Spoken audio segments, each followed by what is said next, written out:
Hello everyone and welcome my fellow film nerds. I really hope you're all well. As always, I really appreciate you spending a bit of time with me and my extremely homemade review channel. And please don't be afraid to like and subscribe if you'd like to support this little channel. And I also love to know your thoughts, so please don't be afraid to leave any comments. So today's big film is the Netflix release Back in Action, a self-proclaimed action comedy. This is another mammoth tentpole Netflix movie with a budget topping nearly 70 million, and it boasts Cameron Diaz's return to acting after a 10-year hiatus. And it was filmed shortly before Jamie Foxx had that unfortunate stroke, but luckily he has since recovered. The film itself was written and directed by Seth Gordon, whose previous work includes Horrible Bosses and that Baywatch movie. And it was also filmed in London at the back end of 2022 and completed very early 23. So there has been a bit of a wait actually for release. I wonder why that is. So what's this movie all about? Well, the film starts with CIA's deep cover agents, who's played by Cameron Diaz's character and Jamie Foxx's character, as they head to a swanky event in cool sharp suits. And they're there to attempt to reclaim the data key, which ultimately is this film's MacGuffin. And they've got to get this from the bad guys. Obviously these two spies are more than just colleagues, and it's quickly highlighted that they're lovers, and actually the Cameron Diaz character is pregnant. Then, as you can imagine, the mission kind of goes sideways, and the two leads decide to change careers, and they go into hiding and they want to actually raise the family. Then we fast forward a few years. They now have teenage children, but they're pulled back into those old careers, but this time they're bringing their children along for the ride. So without having a forensic deep dive into the story here, as you can probably tell, this has been done before, over and over and over again. We've got mum and dad keeping secrets from kids, kids getting pulled into danger. You've got to rescue kids, all at the same time. You've got to save the world, and you've got to do it with hit music playing in the background and constant nods to the camera. Let's look at a clip. Jason Bourne? Yeah, but we remember stuff. Yeah. I knew you guys were lying about something, but I never thought you were cool enough to be spies.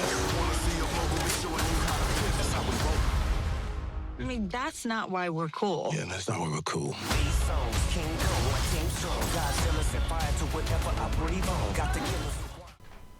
I'm a big believer in trying to find some real positive things with movies, so I am going to do my best to talk about some of the stuff that I thought were okay. Then I'll talk about how I really feel. Cameo. So let's talk about the good stuff. Well, Cameron Diaz and Jamie Foxx's performance. They look like they had a really good time making this film. I think they're the only ones who had a good time in the film, but they look like they were having fun. So their chemistry does work together. Unfortunately, they were just hamstrung by the absolute terrible script. Really trying here to find something good. I could talk about the performances of some of the supporting actors and actresses on display here, but I'm not going to bother because they were just used to push the plot forward. That was all they were there for, nothing more than that. So anyway, that's all the good stuff out of the way, so let's talk about the terrible stuff, and there is a lot of it. As mentioned, the script just plain rubbish. It's not funny at all. Too many winks to the camera and nods. Every joke, and I'm going to use the word joke loosely here, I have heard 100 times before. It was just obvious. I could see the punchline coming before they could. So nothing new there. So it's not funny, so it's not comedy.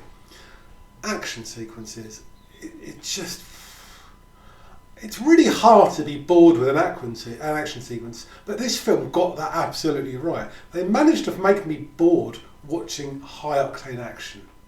Again, it was just all same old, same old. There's nothing new here whatsoever. Now, I actually like action comedies, and I like these kind of style movies, but this had nothing new to bring to the table whatsoever. There's only so far sharp suits and a hip soundtrack can take you. So, story rubbish, acting okay, script terrible. Now, to really highlight why I've got an issue with this movie, comes down to how people watch movies these days. As we know, lots of people watch films, unfortunately, with their phone in their hand or distracted.